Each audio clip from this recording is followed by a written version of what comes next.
Can we go back to the questioner or someone else from the group and just very, very quickly just share a couple of the ideas that were coming up in the group?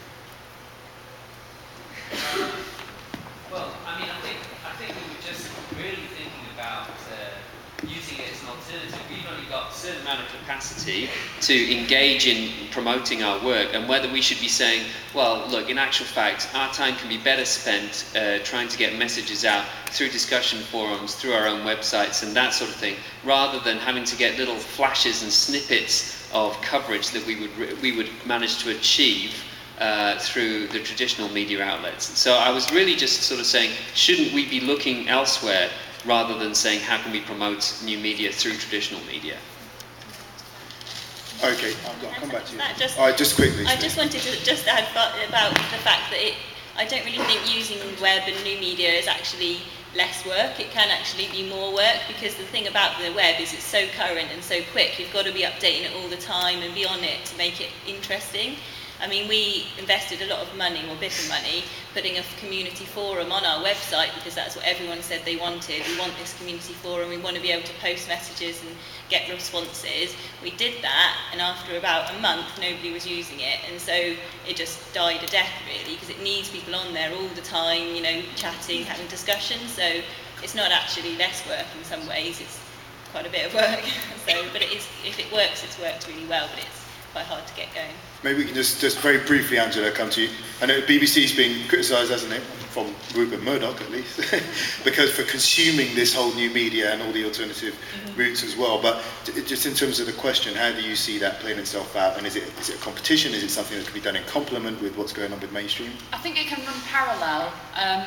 I think the websites like Twitter and Gumtree and all those have a real community feel, but there's also, you've got to think who you're actually talking to when you're putting all that stuff up on Twitter.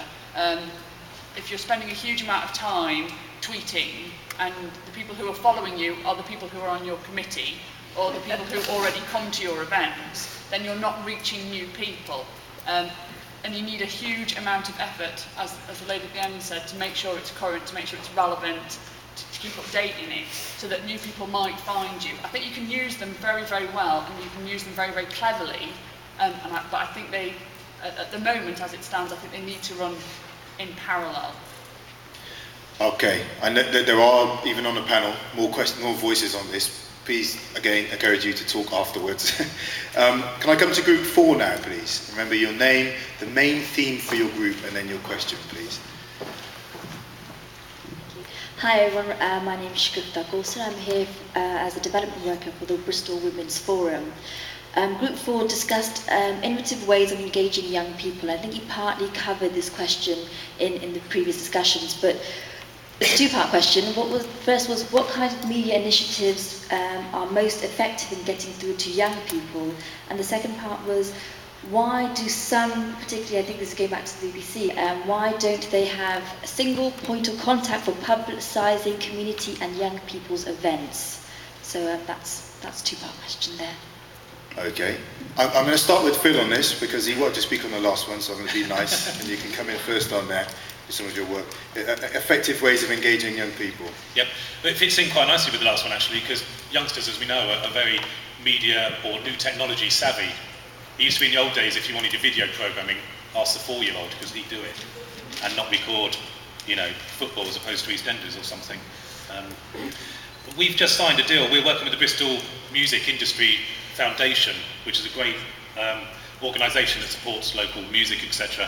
And we're developing a Last FM player on our website, which is all going to be about Bristol music. So Bristol musicians can sign up to that, add their music, and it's an ever-evolving new media. And young people will love that. I worked with Rob. We did Democracy Week last year. One of the first things the youngsters in that group said, well, we need to develop a Facebook site. Well, I didn't quite understand it at the time, and you were really keen on it, Rob. And looking back, that was their way of interacting with people, so we could have done that. We're lucky at BCFM, we do have a lot of young people working on the station as volunteers. And young people now, what, 26 and under? This gets me.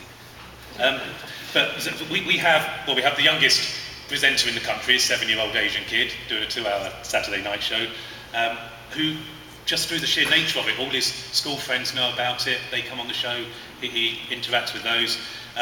We have had some nice funding to work with youth. Getting the message out there and how to engage with them, is that the question, Christy? It's very hard. I think engaging with them is one thing, maintaining them on the project, keeping them inspired, keeping them going is another thing, and I'm sure anybody who works with young people finds that as well.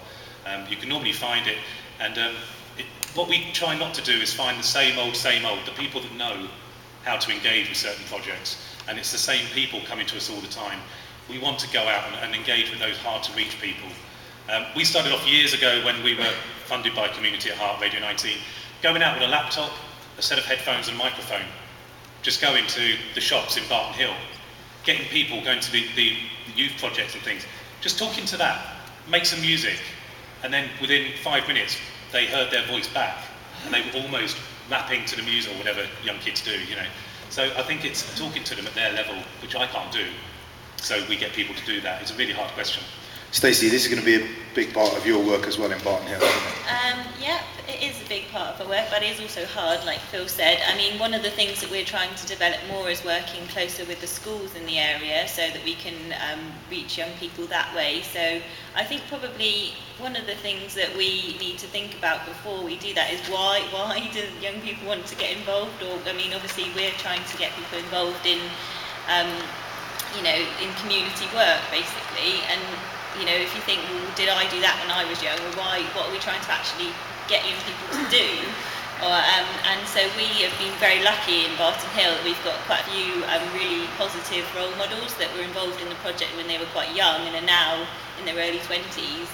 And we sort of work with them about how they can communicate with all the younger people now coming up and growing up in the area.